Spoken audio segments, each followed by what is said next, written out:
Educação à distância, mudando realidades. Olá, sejam bem-vindos ao curso superior de Tecnologia em Gestão Pública. Esta é a disciplina de Fundamentos das Ciências Sociais e Política. E agora vamos para a unidade 4. Eu sou o professor Geraldo e vou acompanhar vocês nesse processo. Vamos lá? Muito bem, nessa disciplina vamos trabalhar com alguns conceitos da sociologia e alguns autores principais da sociologia. Para isso, nós dividimos em algumas partes esta unidade. Inicialmente vamos trabalhar com Karl Marx e o Friedrich Engels. Em seguida, abordar os conceitos do pensamento sociológico marxista. Na sequência, vamos abordar o pensamento de Émile Durkheim, em dois tópicos, seu pensamento sociológico e os conceitos fundamentais de Durkheim. E por último, a biografia de Max Weber e o método sociológico, assim como também alguns conceitos do que nós chamamos de sociologia weberiana, do pensador Max Weber. Vamos lá. Muito bem, inicialmente vamos falar de Karl Marx e Friedrich Engels. Esses que são dois sujeitos muito conhecidos, muito amados por muitos, odiado talvez por mais pessoas ainda no mundo, mas que tem no histórico da sociologia, assim como do pensamento das ciências sociais em geral, uma imensa contribuição teórica. E faço uma observação com você, não julgue a pessoa com a obra, e nem a obra pela pessoa. Uma coisa é o indivíduo, outra é a teoria. Então vamos lá. Marx, inicialmente, falar dele, o Karl Marx era um filho de um advogado. Nasceu na Alemanha em 1818. Estudou direito, filosofia, área de história, economia, mas principalmente as suas obras estão mais vinculadas à filosofia e à economia. É considerado um dos maiores pensadores de todos os tempos da história da filosofia e um dos maiores economistas do século XIX. Juntamente com ele, o seu amigo Friedrich Engels, que nasceu em 1820, que era filho de um rico industrial. A família do Engels tinha indústrias na Inglaterra, era alemão, mas tinha fábricas na Inglaterra. E ambos constituíram o que nós chamamos de pensamento social marxista. Também tem uma contribuição enorme para as teorias socialistas que vieram influenciar pelo menos metade da população mundial e por que não dizer que o pensamento marxista, de um modo geral, influenciou o mundo inteiro no século XX. E por que o mundo inteiro? Porque no século XX, depois da Segunda Guerra Mundial, quando estabeleceu-se o que chamou de Guerra Fria entre Estados Unidos e União Soviética, a União Soviética era socialista, baseada em princípios marxistas, e Estados Unidos capitalistas. E aí, nesse processo, metade do mundo, juntamente, a União Soviética, juntamente com a China, a partir de 1949, que faz a Revolução Comunista, temos aí a metade da população, basicamente, pensando e alinhada com partidos do Bloco Socialista e outra metade lutando contra o socialismo. Então, esses sujeitos deram uma contribuição e mudaram a história do mundo. Então, não podemos ignorar sujeitos com essas características. Então, vamos avançar um pouco mais. O que é o pensamento sociológico marxista? O que estamos chamando de pensamento sociológico marxista? Primeiro, vamos deixar claro, Karl Marx e Friedrich Engels nem sequer utilizaram a palavra sociologia. Eles nem eram também afim do pensador francês, lá atrás que falamos dele, o Auguste Comte. O Marx discordava dos pontos de vista do Auguste Comte e nem sequer escreveu sobre sociologia. Mas existe um pensamento sociológico. E por quê? Ao passar pelas transformações, como já falamos anteriormente, as transformações sociais, políticas e econômicas, a Europa, no século XVIII, no século XIX, constituiu uma nova sociedade, uma nova organização social.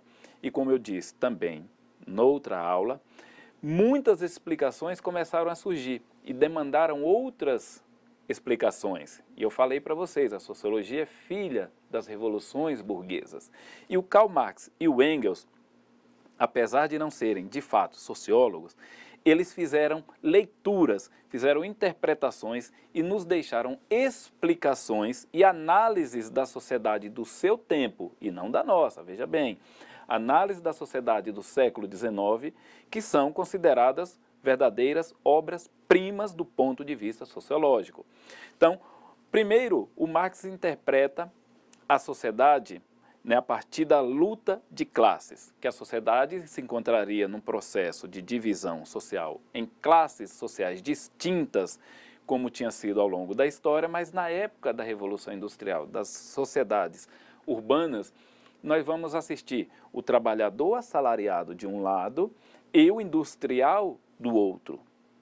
O trabalhador assalariado que vai trabalhar nas fábricas, vai produzir, o Marx vai classificar esse trabalhador como proletariado, aquele que vende a sua força de trabalho. E do outro lado, o burguês industrial, que é quem compra a força de trabalho do proletário para produzir alguma coisa.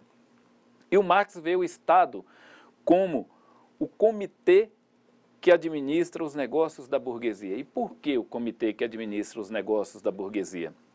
O Marx vai dizer que o Estado, na era moderna, não é um Estado neutro, mas ele é um Estado tendencioso. Ele favorece a um determinado grupo dentro da sociedade. E por que ele favorece? Porque justamente o próprio grupo é que ocupa os lugares de poder dentro do Estado e administra de acordo com seus interesses, pelo menos na sua perspectiva sociológica que estamos falando aqui.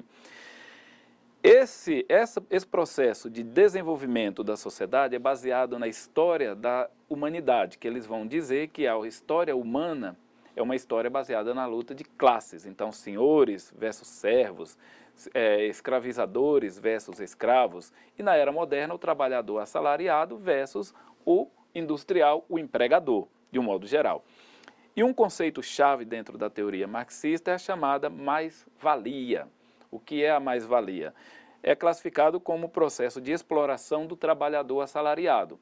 Então, o trabalhador é contratado por uma quantidade X de hora para produzir durante essas horas, digamos 8 horas. Mas na época do Marx as pessoas trabalhavam 12, 14, 16, até 18 horas por dia. Não existia segurança do trabalho, não existia direitos trabalhistas, não existiam, por exemplo, férias, 13º, essas coisas não existiam naquela época.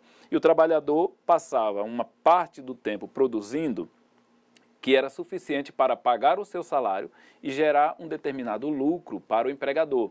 Só que o restante da jornada de trabalho, ele continuava produzindo, além da necessidade para o lucro e para o pagamento do seu salário.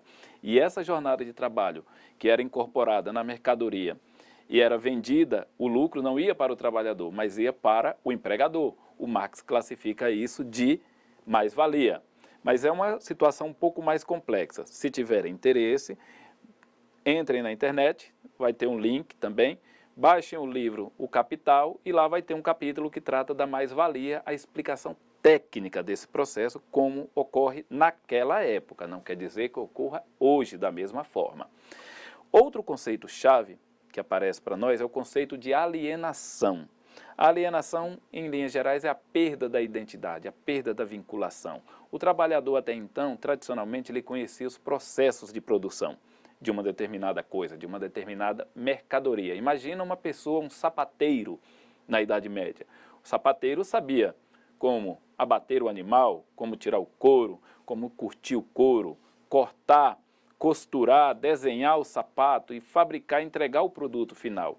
O sapateiro podia olhar para os sapatos, as sandálias, uma bolsa, um chapéu, um casaco e dizer: ali eu me reconheço, ali eu conheço todo o processo, ali eu conheço a integralidade da sua fabricação. Na sociedade moderna industrial, o trabalhador começa a ser segmentado, ele começa a ser separado do processo produtivo e conhecer apenas uma parte da produção de uma determinada coisa. Esse trabalhador fabrica, por exemplo, um parafuso que vai acoplado numa máquina. Ele não conhece a máquina na sua integralidade, mas apenas o parafuso.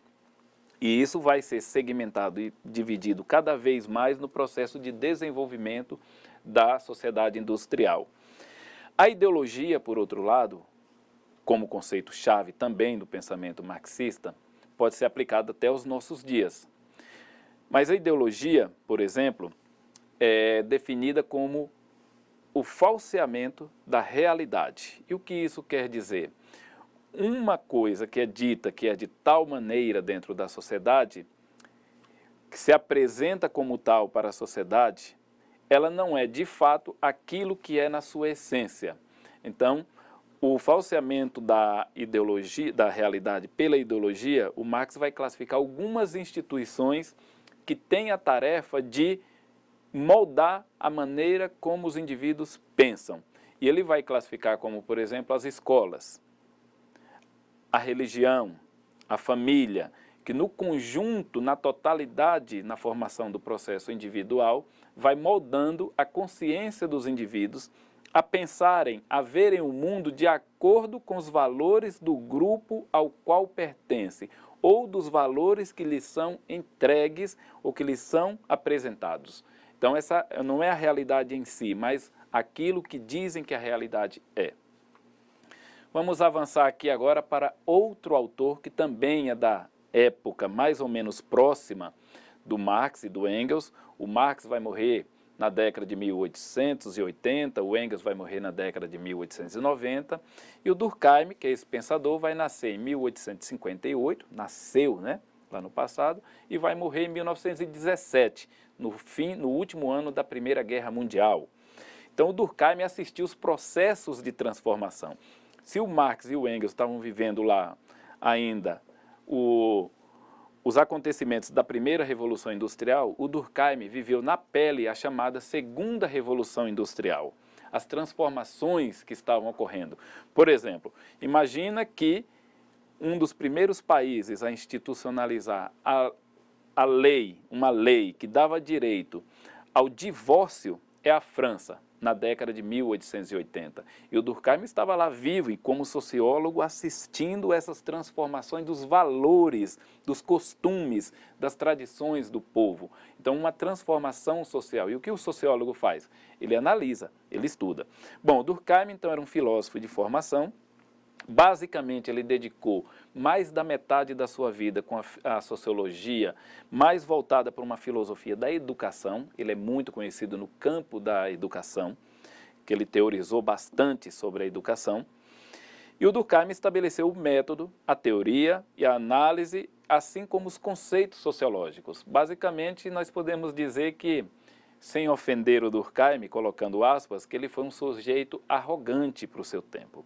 Que ele escreveu textualmente, o que essas pessoas estão fazendo aí não é sociologia. Eu vou mostrar o que é a sociologia. Eu vou criar o método, os conceitos e a análise. E assim ele fez. Se você tiver curiosidade para conhecer, procure um livro chamado O Suicídio. O Durkheim publica esse livro em 1885, O Suicídio, e é uma das obras-primas da sociologia, que ele vai mostrar por meio do método estatístico que o suicídio ocorria em diferentes países, em diferentes momentos da história.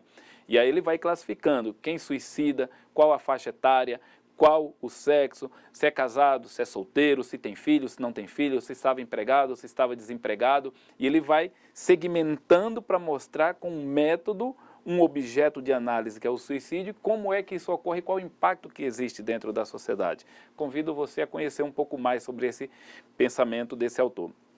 E a sociedade, para o Durkheim, ela é vista como um conjunto de acontecimentos, que ele classificou de fatos sociais, tá?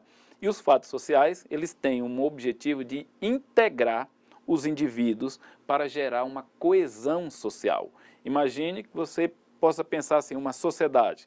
A sociedade porto-velhense, sociedade ji-paranaense, a sociedade vilhenense, ou a sociedade rondoniense, ou a sociedade brasileira. Como é que ela pode se manter coesa? Como é que ela pode integrar indivíduos? A língua é um dos elementos para isso, a moeda, unidades de medidas, leis, costumes, religiões, todo esse conjunto de coisas molda uma consciência coletiva nesse processo, que eu falarei mais adiante. Então, o Durkheim vai dizer que Os fatos sociais, eles fazem parte de uma realidade externa ao indivíduo. Ela não pertence ao indivíduo, mas ela é externa ao indivíduo, e essa realidade externa, ela é permanente. Os fatos sociais são permanentes. O indivíduo cai como paraquedas, como se fosse de paraquedas, dentro da sociedade, e o indivíduo é que vai ter de se moldar aos costumes, ao modo, a maneira de agir dentro da sociedade, e não a sociedade vai ter de mudar de acordo com os interesses do indivíduo. Então, o Durkheim vai definir fatos sociais como maneiras de agir, de pensar e de sentir coletivos. Então, os nossos costumes, as nossas reações diante de determinados fatos, diante da morte, por exemplo. Vivenciar a morte no Brasil, o sentimento de morte no Brasil, provavelmente é muito diferente do sentimento da morte na China, do sentimento da morte no Japão. Por exemplo, na nossa sociedade, o luto é vivenciado de que forma? Tradicionalmente pela cor preta. Na China, o luto é a cor branca. No Brasil, quando uma pessoa, por exemplo, inaugura uma ponte, um político, ou uma pessoa inaugura uma empresa, ele coloca uma fita branca e a pessoa vai lá e corta. Já há caso registrado no Brasil de alguém inaugurar uma empresa de parceria chinesa e ter uma fita branca e o chinês se recusar a cortar a fita, porque para ele o branco significa luto e ele dizer, eu não posso sepultar a minha empresa no dia do nascimento dela. Então, cada coisa tem um significado para cada sociedade. E o Durkheim estava tentando entender e classificar isso sociologicamente para nós. Então, os fatos sociais, ele tem, na perspectiva de Durkheim, 3 dimensões, 3 categorias. A coercitividade. O que quer dizer essa coercitividade? Os indivíduos agem não por vontade própria no comportamento social. Não é se você vai escolher beber água ou beber suco quando abre a sua geladeira, ou refrigerante. Não é isso. O que o Durkheim está querendo dizer é, por exemplo, dormir é um fato social.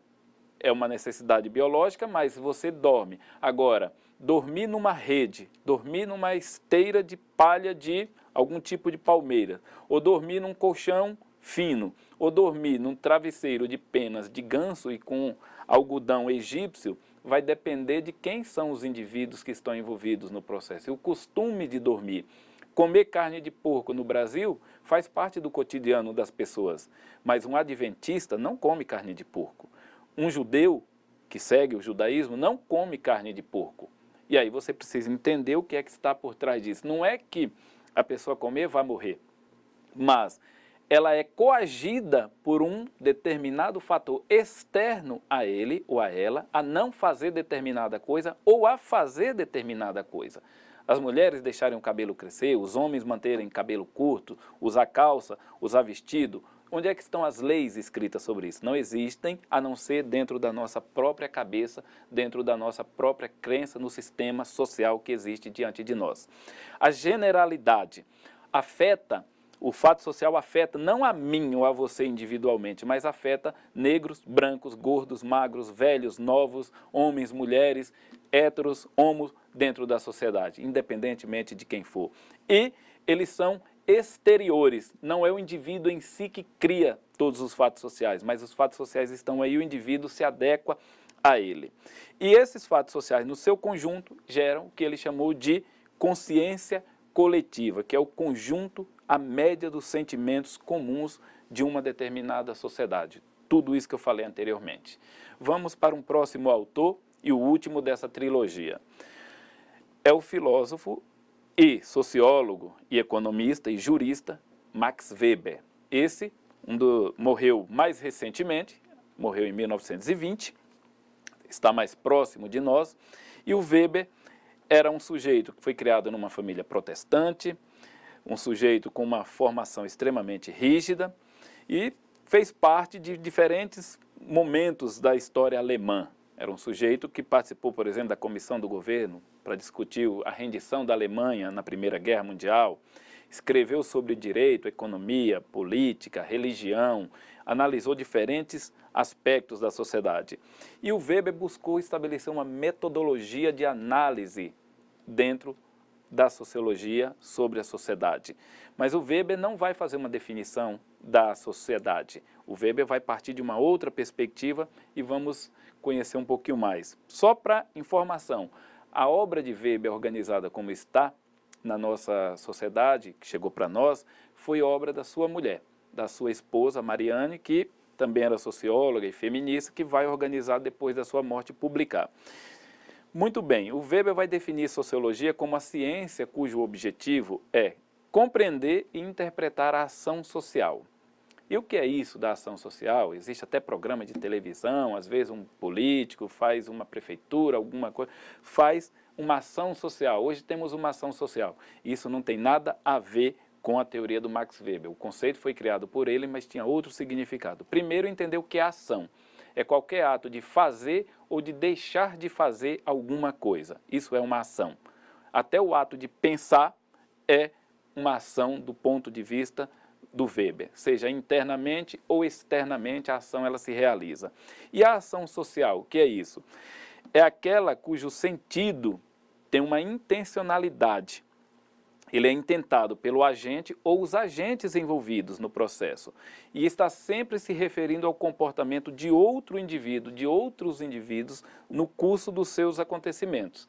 Então, vá até o material didático e você verá que lá tem vários exemplos que eu coloquei para que você possa conhecer um pouco mais de como a ação social do Weber, na sua teoria, pode ser empregada nos nossos dias. Quando você vai no supermercado, numa farmácia, por exemplo, mas eu convido você a conhecer melhor no material didático. E a sociologia do Weber, ela é considerada uma sociologia chamada racionalista. E por que racionalista? Porque ela cria conceitos abstratos. Então, quando eu digo para você política, religião, sociedade, burocracia, eu não estou encontrando esse elemento. Você não encontra esse elemento como você engarrafa água, você empacota arroz, feijão, açúcar, ou você encontra isso empacotado nas prateleiras dos supermercados. Você não encontra a política na esquina, nem a religião. Você não encontra a sociedade para bater um papo. Você não encontra a violência para ter uma conversa com ela, para parar de causar pânico em nós, no nosso dia a dia. Essas coisas são abstratas, são conceitos que são criados para explicar determinados fenômenos e determinadas práticas para que eles se tornem inteligíveis, compreensíveis quando nós dialogamos. Essa é uma das grandes funções da sociologia weberiana. Então, Weber deixa como, para nós, ele divide a ação social em 4 categorias. A racional para fins ou objetiva, a racional com vista a valores, a afetiva e a tradicional. E aqui nós temos um exemplo para cada uma. Aquela com a finalidade, alguém escolhe fazer alguma coisa. Você escolheu o curso de gestão pública. Por que você escolheu? Tem uma finalidade ao ter escolhido esse curso. Pare e reflita sobre isso. A ação racional com valores. Então você dedica um dia da semana para fazer voluntariado. Você nunca joga lixo na rua. Seleciona o lixo antes de dar um destino para ele. Você é movido por valores dentro da sociedade. A afetividade, sujeito que comemora um gol, ou que no culto da sua religião, ou na missa, ou em outro evento, entra num estado de comemoração ou de alegria e fala, a partir de uma emoção que está vivendo naquele momento, ou expressa-se sem pensar nas expressões, mas simplesmente naquele contexto. E uma ação tradicional, o Weber vai dizer que tem a tradicionalidade daquilo que sempre foi de uma determinada maneira, os indivíduos começam a fazer, passam a fazer ou seguem fazendo o que os outros faziam para seguir num determinado curso dos acontecimentos. Muito bem, aqui está a nossa bibliografia, chegamos ao final dessa unidade, espero que vocês tenham gostado. É como referência para conhecer um pouco mais o material do nosso livro, do nosso conteúdo que está lá. As dúvidas poderão ser sanadas por meio de mensagens e troca de contato com os nossos tutores e professores. Obrigado e até a próxima.